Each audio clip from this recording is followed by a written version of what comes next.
Hoy veremos un tema fundamental en la geriatría y en el conocimiento del envejecimiento, que es el envejecimiento saludable y la gerontología preventiva.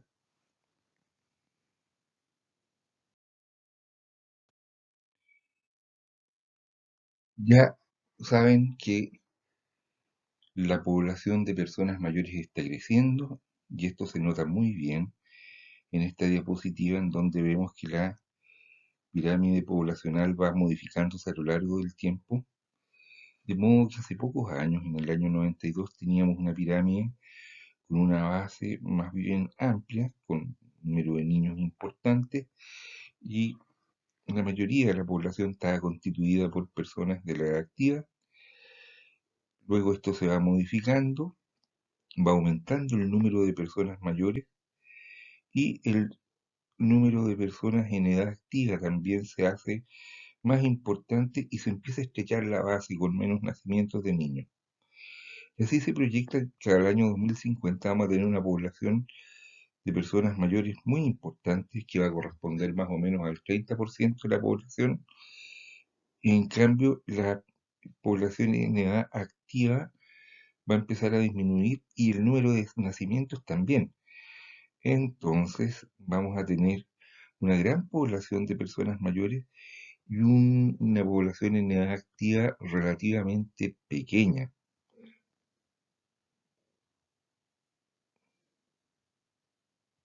Aquí vemos en esta gráfica del siglo vital de la OMS cómo se relaciona la capacidad funcional a distintas edades.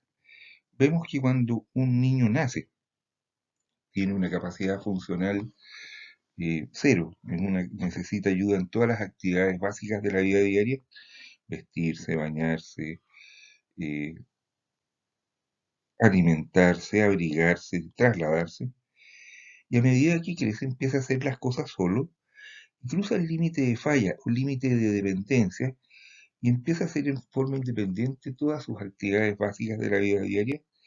Y así vemos que en la adultez es cuando se llega al máximo de capacidad, es la edad en que una persona puede realizar más cosas, en donde un profesional puede dedicar más horas a la semana a su trabajo, atender más casos en forma simultánea, un abogado puede tomar más casos y clientes, un médico puede hacer más horas de trabajo y realizar actividades más complejas.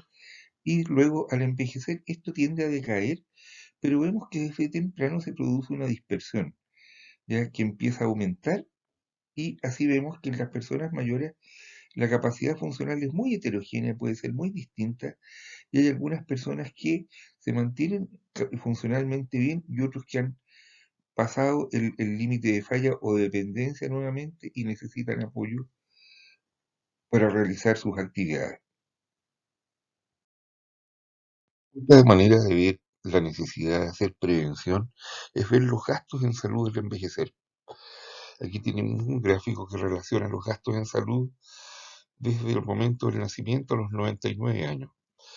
Y así vemos que los niños pequeños generan un pequeño gasto, los primeros controles, la parte neonatal, etcétera.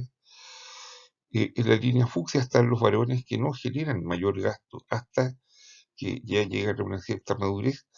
Y en las mujeres hay un pequeño aumento del gasto en la etapa reproductiva, los gastos por razones ginecobstétricas. Pero después de los 60 años se produce un aumento del gasto enorme, en donde las mujeres tienen un gasto muy importante aumentado, pero los varones aumentamos mucho más. Y eso es porque los varones hacemos menos prevención, consultamos más tarde, tenemos menos adherencia al tratamiento, no somos los mejores pacientes. Ya vimos, el envejecimiento es muy heterogéneo, y así las personas mayores pueden ser sanas, frágiles, o el paciente geriátrico que ya tiene un deterioro importante y necesita ayuda en sus actividades de la vida diaria. Tenemos que existen causas de morbilidad y mortalidad que son fundamentalmente prevenibles porque tienen que ver con cardiopatías, con eventos cerebrovasculares, enfermedades bronquiales obstructivas crónicas, eh, y las neoplasias malignas que de alguna forma sí se pueden prevenir, hay alguna forma de prevenirlo. Luego hay otras como la diabetes, ya las neumonias y enfermedades que de alguna forma podrían tener una prevención. Y así tenemos eh, que habitualmente pensamos que las personas van a sufrir un proceso patológico que va a llevar de alguna forma a un deterioro de la capacidad funcional, la capacidad de realizar las actividades de la vida diaria. Eso va a provocar limitaciones funcionales que pueden ser de mayor o menor importancia, pero cuando la importancia es mayor se vuelve discapacidad y dependencia. Tenemos un modelo que relaciona las causas de deterioro, fragilidad y discapacidad, ¿ya? Entendiendo que hay un grupo de causas que provocan el deterioro y que van a generar un cambio en la capacidad fisiológica o van a provocar fragilidad, y eso generalmente es por un problema neurológico, musculoesquelético, un problema en la utilización energética, por ejemplo, las enfermedades que disminuyen eh, el transporte de oxígeno, la insuficiencia cardíaca, las enfermedades respiratorias u otros órganos, provocando discapacidad. Esto se puede modificar por factores psicosociales y ambientales, por el cuidado que hace la persona de sí misma o la atención médica a la rehabilitación. Pero lo interesante es ver las causas que provocan deterioro. Entre ellas están las patologías crónicas o las patologías agudas que van a provocar un deterioro, dejar una secuela, pero están también los desusos, el dejar de hacer cosas, como el sedentarismo, como el dejar de hacer ejercicio o dejar de tener actividad física y mental al jubilar, o a veces la suspensión de la actividad que tiene una persona por alguna circunstancia, por ejemplo, alguien que le gusta bailar o tocar el piano y deja de hacerlo por una depresión, por un duelo, alguien fallece, etcétera, y cuando va a tomar de nuevo la actividad ya no es capaz. Por otra parte están los abusos, el alcoholismo, el tabaquismo, el consumo de drogas, u otras actividades que también pueden ser un deterioro, como el comer en exceso, el tener actitudes imprudentes, conducir en forma imprudente, ¿ya? Que son los abusos. Son cosas que uno sabe que pueden provocar un deterioro, pero que igual se hacen, digamos. Y está la edad biológica, el envejecimiento natural de los órganos, pero los órganos bien cuidados, la verdad es que no envejecen rápido. Y así podemos tener personas mayores sanas. Y ese sería un gran objetivo, lograr que una gran parte de la población llegue a estar sana. Y esto implica algunas premisas. El estar funcionalmente sano no implica la ausencia absoluta de enfermedad. Podemos tener un hipertenso controlado, pero conectado con su ambiente, autovalente, feliz, y ser una persona funcionalmente sana. Y hay que entender que definitivamente ser una persona mayor no implica estar enfermo. Por otra parte, está la fragilidad, que es el estado de reserva fisiológico que está disminuido, generando un riesgo de discapacidad, una pérdida de resistencia y un aumento de la vulnerabilidad. Para entender mejor la fragilidad, tenemos la comparación del efecto de una enfermedad aguda en una persona robusta, en una persona que está bien y una persona frágil. La persona robusta va a ser más independiente, va a estar más lejos de la línea de dependencia, ¿ya?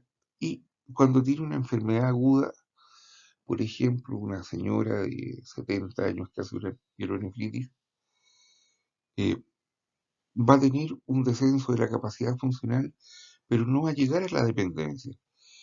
Y este deterioro funcional va a ser breve y una vez que se recupere va a estar en condiciones muy similares al principio.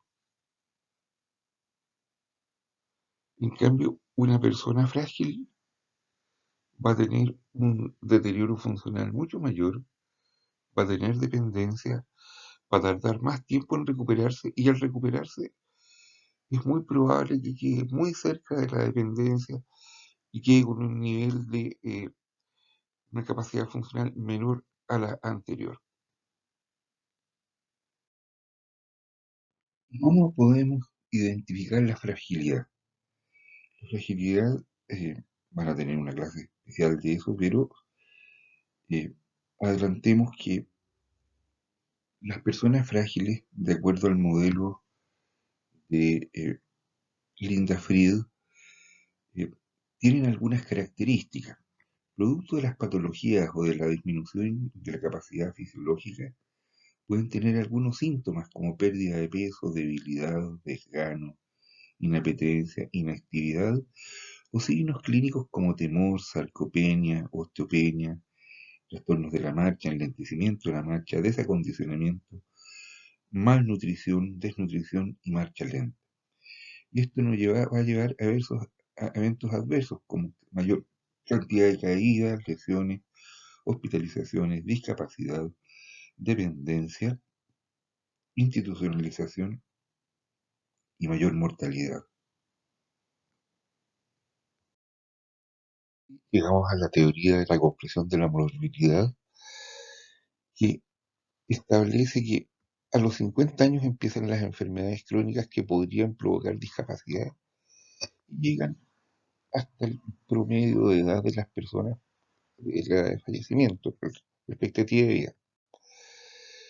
Y así en una población se establece eso, y en la medida que aumenta la expectativa de vida, este número de personas enfermas, de número de atenciones, gastos, etcétera, que son equivalentes a la carga de enfermedad, van en aumento.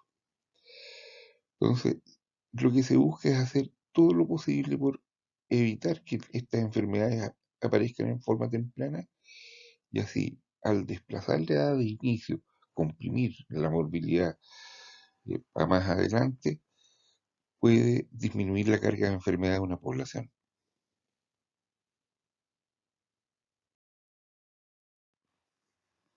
Entonces llegamos al concepto de envejecimiento exitoso, ¿ya? Que es un estilo de vida personal y social que cursa con dignidad, energía y salud, actividad física y mental, participación, comunicación e integración social.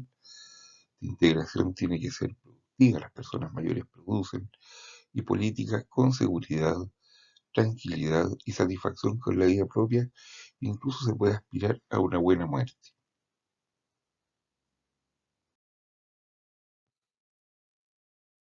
Al concepto de gerontología preventiva, que surge de la necesidad de un envejecimiento saludable o envejecimiento exitoso y que implica algunas tareas como una alimentación adecuada, realización de ejercicio, prevención del deterioro cognitivo, participación social y comunicación, y prevención y diagnóstico precoz de las enfermedades. Eh, Cuando nos preocupamos de la nutrición en relación a un envejecimiento saludable, nosotros tenemos que ser adecuados en la detección de trastornos nutricionales. Nosotros vivimos en un medio donde la gente se alimenta en general bien, la desnutrición calórico-proteica así masiva es escasa, pero hay malnutrición, hay desnutriciones específicas por abandono de algún tipo de alimento. Hay gente que no come ninguna legumbre, hay gente que elimina algunas verduras porque le provocan meteorismo, como el brócoli, el coliflor y el repollo, ¿ya? Hay gente que no come algún tipo determinado de carne. Eh, Se puede, hay mucha obesidad también, y hay desnutrición secundaria por mala absorción. La gran recomendación es la dieta mediterránea. La dieta mediterránea que está compuesta por vegetales, frutas y verduras, legumbres, frutos secos, pan y otros cereales, cereales integrales, aceite de oliva, pescado, carnes rojas en poca cantidad y consumo regular de vino en cantidades moderadas. El ejercicio trae una serie de beneficios ya que permiten mejorar la movilidad, reducir el riesgo de sarcopenia y fragilidad, prevención y manejo de la osteoporosis, prevención de caídas, reducir el dolor, prevención del deterioro cognitivo, pero en realidad funciona sobre todos los sistemas. Ya, muy rápidamente voy a mencionar algunas cosas para que ustedes después lean este listado de efectos de la inmovilidad y el ejercicio en cada sistema. A nivel cardiovascular, el ejercicio mejora el control de la presión arterial, mejora la contractilidad miocárdica, el riesgo miocárdico. A nivel osteomuscular, y la inmovilidad genera hipotensión ortostática, enfermedad tromboembólica, tiene otras complicaciones. A nivel osteomuscular, se impide la atrofia muscular, mejora la alineación raquídea, mejora las reacciones posturales, baja el riesgo de caída, coordinación de los movimientos, equilibrio de marcha, ya, funcionalidad general. Y la inmovilidad provoca falta de acondicionamiento, contracturas, disminución de masa ósea. En la piel, mejora el trofismo de la piel, en cambio la inmovilidad provoca atrofia cutánea y úlceras por presión. A nivel respiratorio aumenta la capacidad ventilatoria, la musculatura, eh, tanto el diafragma como la musculatura accesoria se vuelven más eficientes, mejora la elasticidad y mejora el consumo tisular de oxígeno y la resistencia a la fatiga. Y la inmovilidad provoca deterioro de la musculatura accesoria del diafragma, atelectasis y neumonía. A nivel digestivo, mejora la movilidad intestinal, reduce el estreñimiento y las complicaciones del estreñimiento, como eh, las, las, eh, los, las úlceras renales, eh, la complicación de enfermedad articular, etcétera. Y la falta de ejercicio provoca anorexia, estreñimiento, impactación fecal. A nivel genitourinario, el ejercicio reduce la litiasis, disminuye la incontinencia y el riesgo de infecciones. A nivel metabólico, normaliza las tasas de colesterol y triglicéridos, mejora la tolerancia a la glucosa, reduce la obesidad y el tejido adiposo, aumenta la fijación mineral ósea, la exposición al sol, mejora niveles de vitamina D. El sistema nervioso estimula las funciones intelectuales, mejora la perfusión cerebral, aumenta las endorfinas con efecto antidepresivo. Y el efecto lumínico significa aumentar la serotonina, ¿ya? Y evitar la depresión.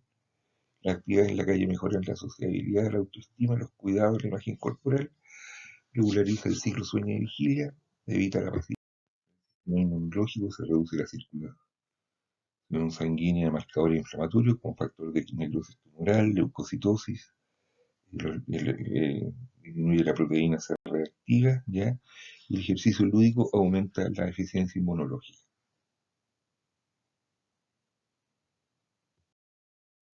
El sistema inmunológico también eh, puede ser estimulado a través de una dieta rica en frutas y verduras, baja en azúcar. La sacarosa, el azúcar granulada, blanca, es inmunodepresora porque utiliza muchos oligoelementos en su metabolización. Las fibras abundantes. El ejercicio estimula el sistema inmunológico, pero tiene que ser un ejercicio divertido, ejercicio lúdico. Evitar la depresión, evitar el estrés agudo, ya,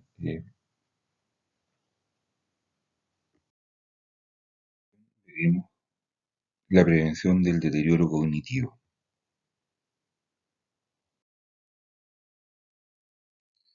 Hay factores que contribuyen al envejecimiento cerebral. Hay un componente genético importante. Hay familias donde las personas tienen mayor capacidad cognitiva o tienen mayor resistencia a los cambios cognitivos al envejecer.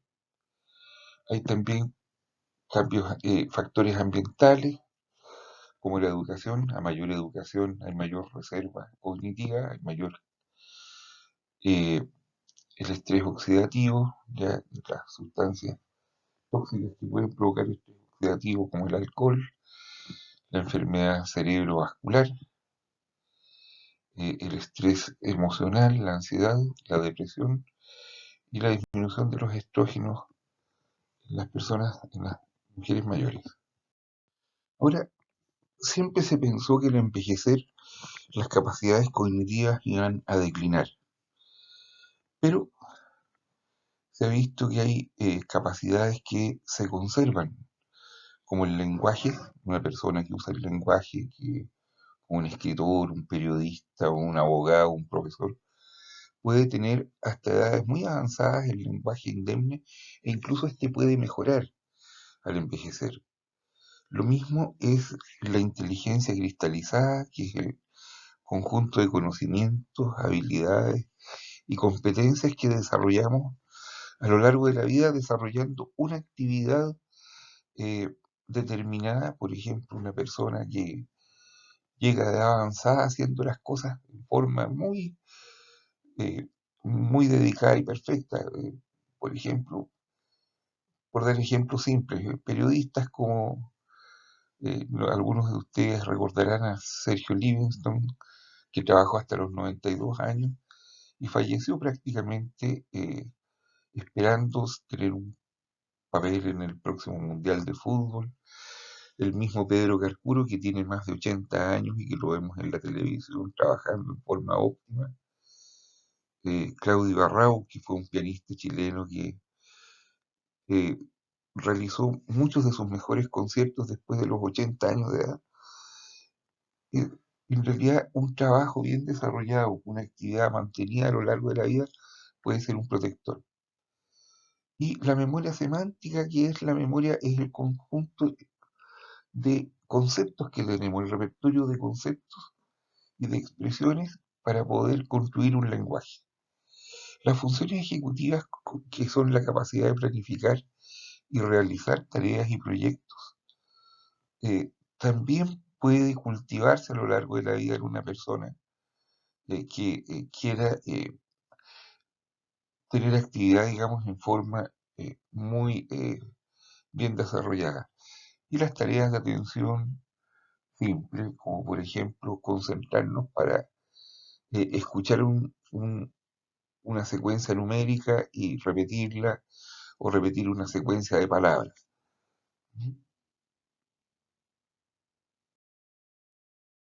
También algunas capacidades cognitivas que disminuyen, como la memoria episódica, que es recordar hechos narrables con detalle, la velocidad de procesamiento, o las tareas de atención compleja, como la atención dividida, que es hacer dos cosas al mismo tiempo, como cocinar y escuchar el teléfono, la memoria del trabajo, que es reunir todos los elementos necesarios para desarrollar una actividad. Por ejemplo, eh, recordar un número de teléfono mientras se lo lee en una guía y se marca el teléfono. Y las tareas de atención selectiva, por ejemplo, ser capaces de concentrarnos en una tarea aunque haya ruido ambiental, sostener una conversación aunque haya ruido ambiental.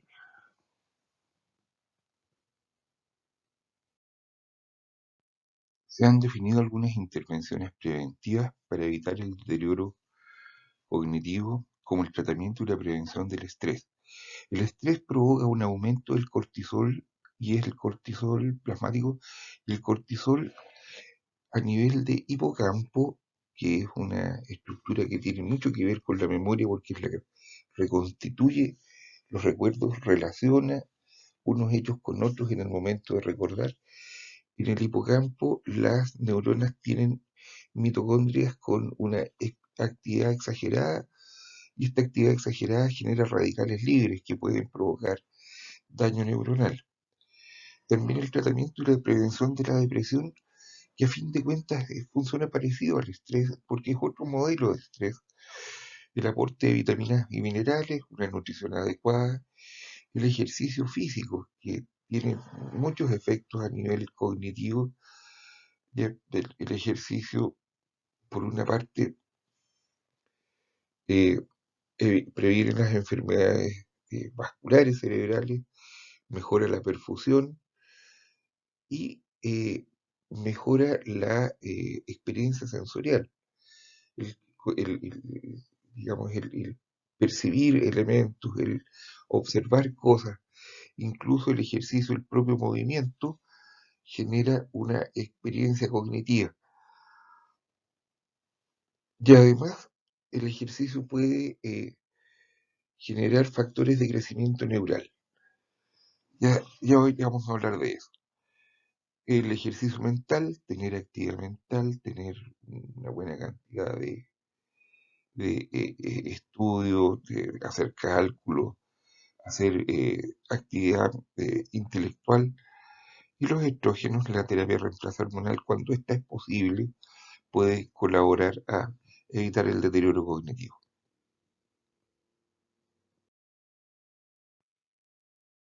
Creo que hay que destacar el efecto del ejercicio sobre la producción de factores de crecimiento neural. Eh, Esto funciona de la siguiente manera. Cuando hay una sinapsis, la neurona presináptica manda neurotransmisores e impulsos en forma permanente a la postsináptica, y la postsináptica en forma retrógrada manda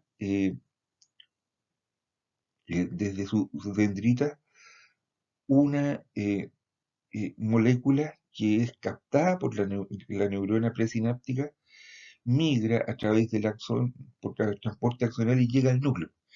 Y en el núcleo genera una serie de reacciones en las cuales estimula la producción de estructuras neuronales y que van asegurando su función y su continuidad estructural. Estructuras que pueden ser receptores, pueden ser otros órganos subcelulares, eh, retículo endoplásmico, citoesqueleto, etcétera. Entonces, el factor de crecimiento neural eh, se produce en mayor cantidad en la medida que se hace más ejercicio. Terminando, les quiero mostrar eh, las conclusiones de la Lancet Commission en torno a la prevención de la demencia y las posibilidades de intervención. Ellos determinaron una serie de factores que a lo largo del ciclo vital, en etapas tempranas, medianas o avanzadas de la vida, pueden contribuir a un deterioro cognitivo y que son potencialmente reversibles. ¿Ya?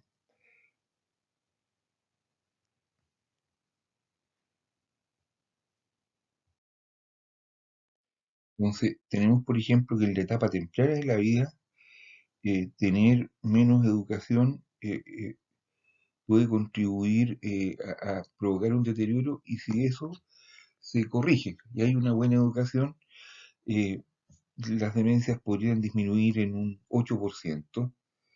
Bueno, el tener el gen ApoE aumenta en un 7% el riesgo de demencia. Después, en la etapa intermedia, la pérdida auditiva puede provocar un efecto, también la hipertensión y la obesidad. Ahora, llama la atención que la pérdida auditiva sea más potente como generador de deterioro cognitivo que la pérdida visual. Nosotros nos identificamos como eh, eh, individuos, seres que funcionalmente somos más visuales que auditivos, pero son factores que contribuyen.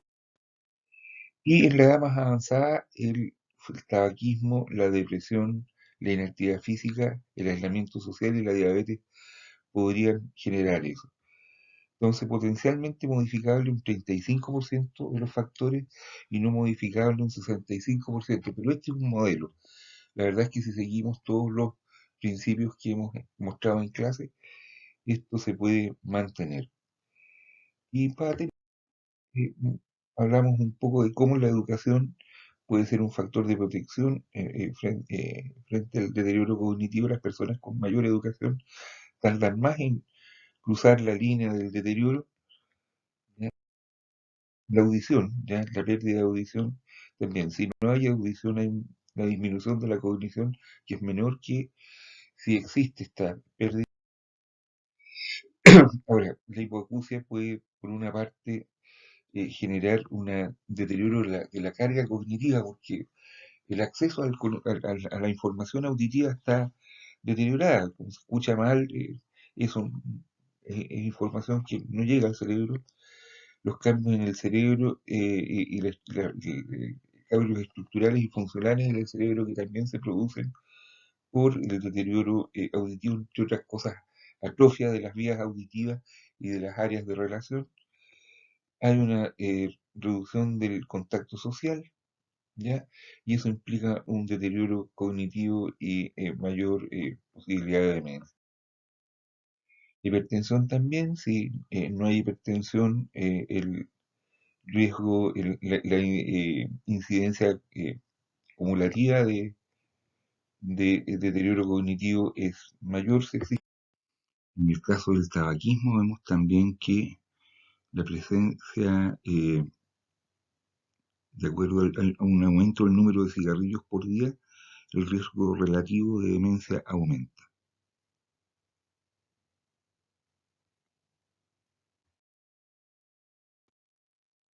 Diabetes, vemos que tanto las funciones ejecutivas, la capacidad de planificar actividades, es mejor en las personas que no tienen diabetes versus en las personas que sí la tienen. Y la cognición global también es mejor en las personas que no tienen diabetes versus las que la tienen.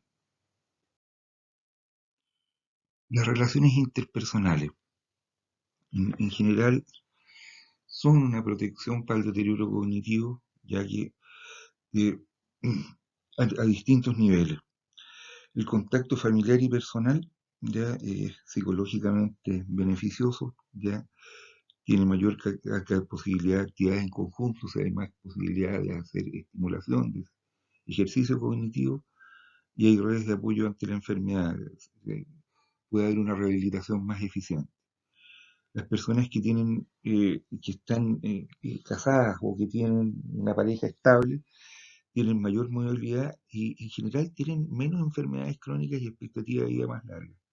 Las relaciones sociales y en particular el compromiso con la comunidad tienen también un factor.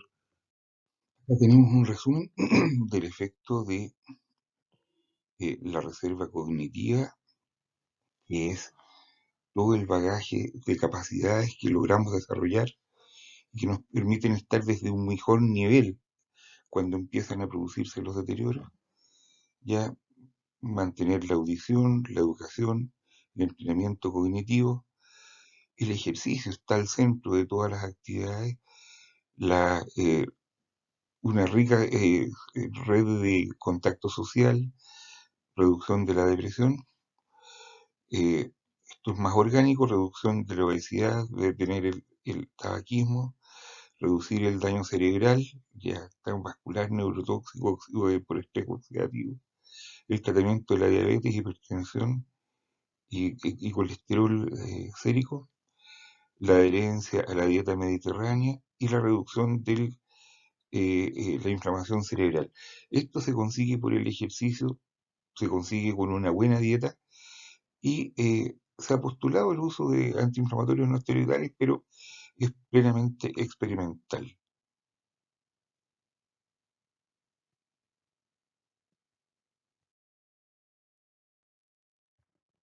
Algunas consideraciones respecto a la prevención del deterioro cognitivo por y la influencia del estado dental. La salud oral implica, está asociada con la masticación y la nutrición, pero también con la percepción gustativa y olfativa. Y tanto el gusto y el olfato eh, generan una estimulación cortical. También la articulación de la palabra, ya que permite más contacto social, el aspecto estético y social que permite mantener el ánimo, la función cognitiva, ya la gnosia lingual, que es conocer la forma o lo que estamos, lo que tenemos dentro de la boca a través de la lengua, la estimulación dental cortical. Nosotros cuando masticamos estimulamos la corteza cerebral, ¿ya? Y eso provoca un efecto beneficioso a nivel cognitivo. Y hay enfermedades que pueden provocar una inhibición de esto, pues, la gingivitis, las periodontitis, las caries, la serostomía, las úlceras, las candidiasis. Aquí simplemente una relación, una imagen de cómo distintas estructuras de la boca pueden estimular el área sensorial ya cerebral. Y finalmente, una palabra respecto a la actividad laboral. El trabajo puede ser un gran protector eh, para mantener las funciones cerebrales y la salud general si es efectivamente útil, si logra evitar la soledad y se logra un trabajo gregario, un trabajo en contacto con otras personas, si es desafiante, con un sufismo físico y mental mantenido a través de un trabajo que genere algo de esfuerzo. El trabajo de los mayores no tiene que ser elemental, tiene que requerir un cierto esfuerzo para mantener el sufismo, que sea efectivamente útil, que sea lúdico, que signifique una experiencia transgeneracional, ¿ya? Y esto ha permitido ir desarrollando ya elementos de medicina laboral en personas mayores.